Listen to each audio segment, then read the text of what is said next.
Morgan, I just want to update our viewers. You can see there on the bottom, Chiron, it's now at least 22 Americans who have been killed. 22 Americans. The numbers continue to get worse. And Morgan, our colleague Robert O'Brien, I think it's fair to say the premier hostage negotiator in our country, if not the world, responsible for releasing dozens of hostages through his work, said as recently, Saturday, we need to get FBI in there. We need to get JSOC in there, people who know how to do this. And we've learned now from Edward Lawrence, there are American hostage negotiators on the ground. So what do? They land in Israel. What are they doing at this hour to secure the release of people like a 9-month-old baby? Yeah, that's a great question. So first of all, the negotiators can only be as effective as who has empowered them. And so that ties in right to the conversation we were just having, Kayleigh, about the need to restore deterrence, the need for a credible threat. John Kerry even often talked about this when he was negotiating the JCPOA with Iran, that there was no credible threat of force, which made it hard to negotiate. So for these negotiators, the people that they are talking to have to know that the United States is serious. They have to know that there will be retribution. Even for the terrible 1,000 loss of life in Israel, we have, as you just pointed out, 22 dead Americans now. So and we have to respond to that because this is a massive terror attack that has now affected our country. So in order to negotiate effectively, the people on the other side, which are proven to be, pretty heinous terrorists, need to know that there will be ramifications. That's why when the National Security Advisor rushes on TV to say, don't worry, we're not going in, well, that's not the right message. That's not a deterrence message. You obviously are going to want to, from a physical perspective, defer to the Israelis because they know Gaza. House-to-house fighting, as Dan Crenshaw talked about with Harris in the last hour, is incredibly difficult and very hard, especially if you don't know the territory. So we're going to have to hope and pray that those negotiators make progress. A lot of prayer, Morgan Ortegas, and we encourage our viewers, pray for the families and pray for those hostages. Morgan Ortegas, thank you. Harris, Thanks. Hearing 22 dead Americans, I just want to echo Avi Meir of the Jerusalem Post, who said, at what point do we start treating Hamas like ISIS?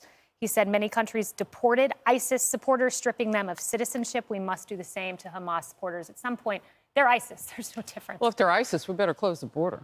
Yeah. No doubt. I mean, we know ISIS likes to come here. They like to go any place they want to go where they can kill people that they deem are worthy of their cause. You mentioned earlier, they're doing what they believe in. What is that? Being the devil incarnate on earth? Yes. So the number, it shouldn't be above 0. There should be no one killed. They never should have been able to breach. There will be so many things that will be looked upon as to how they did this. But they have all the time in the world, and they're only focused on hate, and they're only focused on killing. Congressman Crenshaw was so right. Can you imagine, Kayleigh, if they put their energy into feeding those people? Can you imagine how those children would thrive among the Palestinians if the fake, impotent government called Hamas, because they say they were elected, if those terrorists actually built an electrical grid that Israel couldn't control? Can you imagine if they could normalize some better relations with the countries around them, including Egypt? Maybe Egypt wouldn't have closed its borders to the humanitarian crisis that's going to unfold on Hamas's watch at their hand as they let them die above while they hide in the tunnels. Yeah.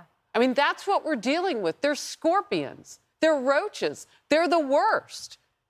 But, it's hard to kill in the dark. And it's hard to kill where you don't know where you're going. They will need resources. They've called up another 60,000, so that'll be 360,000. And if they have to fight on the northern border, we have seen Israel do it before.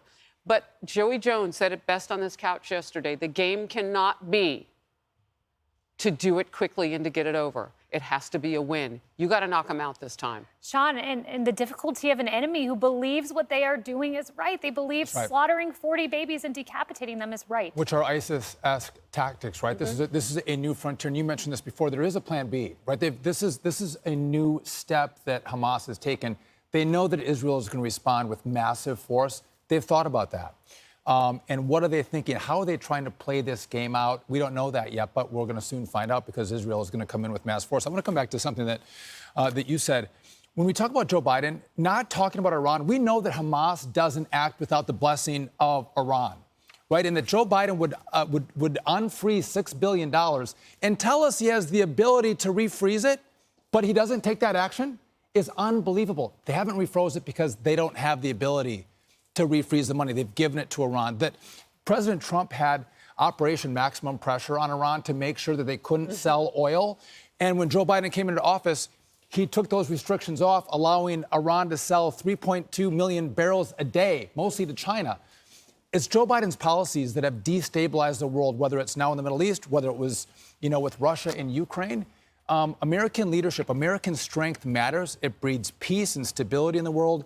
And you see when you're weak or there's a projection of weakness, you have mass chaos. Thank you, Joe Biden. And Emily, the Wall Street Journal editorial board yesterday, to that point, said it best. If you could say what's happening in one sentence around the world, here it is. It's the latest installment in the unraveling of the global order as American political will and military primacy are called into question. And they're called into question because, as Sean just articulated, it's because of the Biden administration and the Obama administration before it.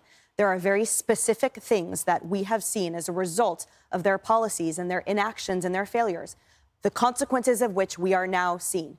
So, as I mentioned yesterday, let's underscore, because I think it's so important, how many positions that should hold Senate-confirmed top elected officials are open right now, that are vacant. We do not have an ambassador to Israel or to Egypt or to Oman or to Kuwait. We are missing a delegate to the USAID. We are missing so many top-level, again, Senate-confirmed positions that at this time, to Sean's point, would represent the response readiness and a strength and a capability that we now do not have. When you layer that on top of lack of a speaker, when you layer that on top of a totally incompetent president that has displayed at every juncture and opportunity an unwillingness or an inability to articulate a condemnation of Iran or a full support of Israel, an open border, a priority of climate change, a capitulation to the far left. Those are the things that the world has looked at, and it is why, under his watch, Putin invaded Ukraine. It is why China will likely invade Taiwan next.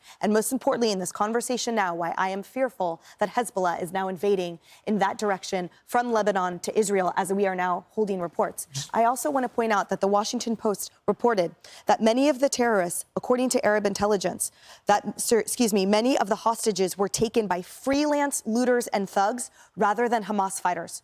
So finding where they're hidden will be difficult and dangerous on top of the already unacceptable and unfathomable hostage situation that Hamas has now undergone as well. So when we talk about the hostage negotiations or the like, how do you negotiate with a terrorist? How do you negotiate with animals? How do you negotiate with monsters that now seem to potentially not even answer to Iran and their pursuits? Just one real quick point is that Joe Biden is not focused on bringing the smartest people into these Senate-confirmed positions that you just mentioned. He's concerned about what is your sexual preference? Yes. Are you trying to change your gender? What's your color? And in these situations, you want the smartest people, the most well-informed with the most experience, giving advice to the president. We don't have that because Joe Biden hasn't cared about that. He should be solely focused on people who have the strength to ensure that babies across the globe are not slaughtered, as we're seeing.